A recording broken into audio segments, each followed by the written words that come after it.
Hello students, HK এডুহাব চ্যানেলে তোমাদের সবাইকে ওয়েলকাম জানাই। আমরা ক্লাস 7-এর পরিবেশ বিজ্ঞান এবং ইতিহাসের সাজেশন অলরেডি প্রোভাইড করে দিয়েছি।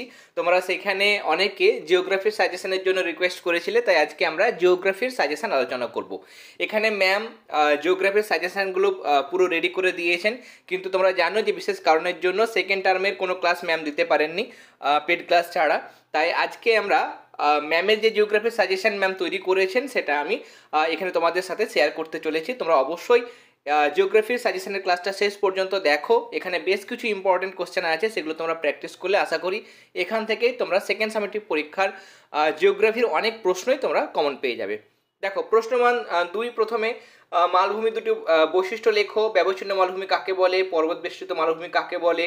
সমভূমি মালভূমি দুটি পার্থক্য লেখো। সমভূমি এবং মালভূমির মধ্যে দুটি পার্থক্য। পর্বত ও পাহাড়ের মধ্যে পার্থক্য লেখো। এরপরে নেক্সট কোশ্চেন, রেগোলিথ, দারুণ ইম্পর্টেন্ট কোশ্চেন। প্লাবন ভূমি কীভাবে সৃষ্টি হয়? বদ্বীপ কাকে বলে? দোআব কি?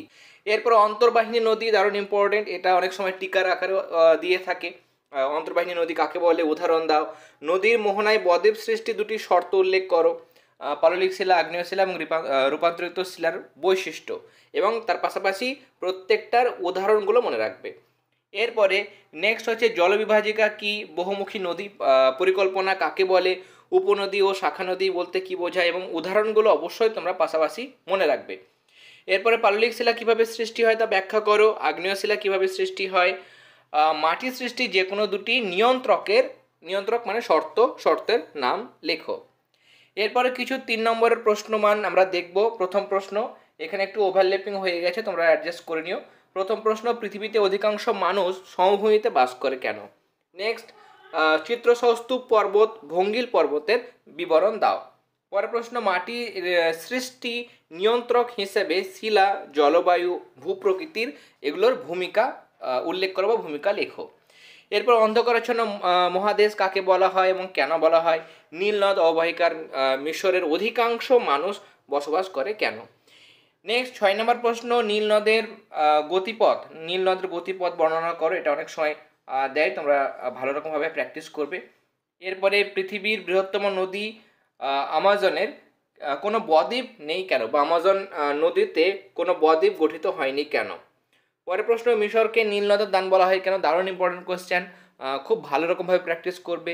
ভঙ্গিল পর্বত, স্তূপ পর্বতের মধ্যে দুটি পার্থক্য লেখো। পূর্ব আফ্রিকার গ্রস্ত উপত্যকা সৃষ্টি হয়েছে কেন? পরের প্রশ্ন, উচ্চ মধ্য ও নিম্ন গতিতে নদীর কাজ কি?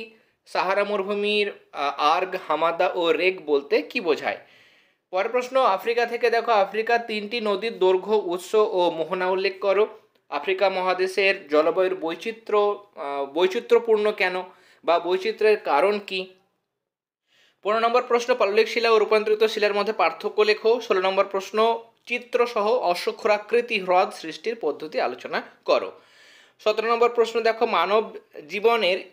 মানব জীবনে নদীর প্রভাব আলোচনা করো। নেক্সট, মানব জীবনে পর্বতের প্রভাব আলোচনা করো। এগুলোর মধ্যে নদীর প্রভাবটা একটু ভালোভাবে তোমরা দেখবে, কেমন?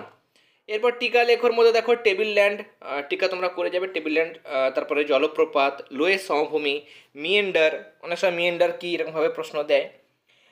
মালভূমিকে টেবিল ল্যান্ড বলা হয় কেন? ওকে।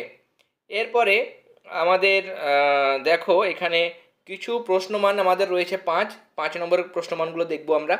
প্রথম প্রশ্ন 5 নম্বরের মধ্যে, নদীর উচ্চগতির, মধ্যগতি ও নিম্নগতির সঙ্গে মূলত ক্ষয়, পরিবহন ও সঞ্চয় কার্য প্রাধান্য পায় কেন? উল্লেখ করো।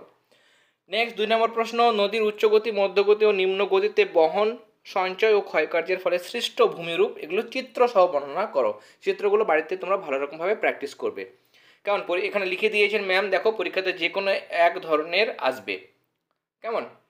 নেক্সট, আফ্রিকা মহাদেশের নিরক্ষীয় ও মধ্যসাগরীয় অঞ্চলে স্বাভাবিক উদ্ভিদ কিভাবে জলবায়ু দ্বারা নিয়ন্ত্রিত হয় তা ব্যাখ্যা করো।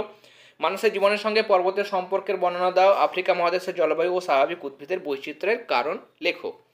5 নম্বর প্রশ্ন, আফ্রিকা মহাদেশের সাভানা তৃণভূমি ও নাতিশীতোষ্ণ তৃণভূমি কিভাবে আফ্রিকার জলবায়ুর সঙ্গে ওতপ্রোতভাবে জড়িত তা ব্যাখ্যা করো। নীল নদের গতিপথ অলরেডি আমরা পেয়েছি, 2 নম্বরের মধ্যে একবার পেয়েছি। এরপরে বহুমুখী নদী পরিকল্পনা, দারুণ ইম্পর্টেন্ট কোশ্চেন, এগুলোর উদ্দেশ্য কি? বিশ্ব উষ্ণায়ন সাহারা মরুভূমি ছাড়াও পৃথিবীর অন্য অঞ্চলে কি কি পরিবর্তন নিয়ে আসতে পারে তা লেখো। 9 নম্বর প্রশ্ন, মানুষের জীবনের সঙ্গে নদীর সম্পর্ক খুব নিবিড়, ব্যাখ্যা করো। আমরা 2 নম্বরও পেয়েছি, এখানে 5 নম্বরের মধ্যেও প্রশ্নটা পেলাম। 5 নম্বরের হিসাবে তোমরা কিন্তু এটা প্র্যাকটিস করবে। আফ্রিকা মহাদেশের যে কোনো 3টি জলবায়ু অঞ্চলের বর্ণনা দাও।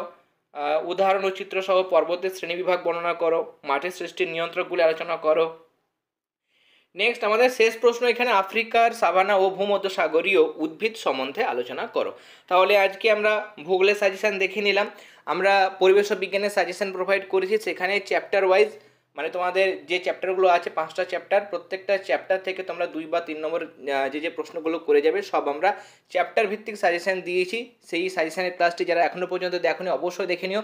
পরিবেশ ও বিজ্ঞানের সাজেশনটা তোমরা যদি দেখো সেখানে মিনিমাম 80 to 85% মিনিমাম তোমরা সাজেশন থেকেই কমন পেয়ে যাবে। তাই অবশ্যই পরিবেশ ও বিজ্ঞানের সাজেশনের ক্লাসটি যারা দেখোনি দেখে নিও, আমি আই বাটনে লিঙ্ক দিয়ে দেবো। এছাড়া ইতিহাসের সাজেশন সেটাও ম্যাম তৈরি করেছেন। ইতিহাসের সাজেশন এবং ভূগোলের সাজেশন এই দুটো ম্যাম তৈরি করেছেন। যারা ইতিহাসের সাজেশনের ক্লাসটা দেখোনি অবশ্যই দেখে নিও। সাজেশনের ক্লাসগুলো দেখবে, ক্লাসগুলো ভালো লেগে থাকলে অবশ্যই ক্লাসগুলোতে লাইক দেবে। ক্লাসগুলোতে লাইক দেওয়ার পাশাপাশি অবশ্যই তোমরা ক্লাসগুলো তোমাদের ফ্রেন্ড সার্কেলের মধ্যেও অবশ্যই শেয়ার করো। আর যারা এখনও পর্যন্ত চ্যানেলটি সাবস্ক্রাইব করনি অবশ্যই সাবস্ক্রাইব করে নিও। তাহলে আজকের ক্লাস আমরা এখানেই শেষ করলাম। তোমরা সবাই খুব ভালো থেকো। All the very best.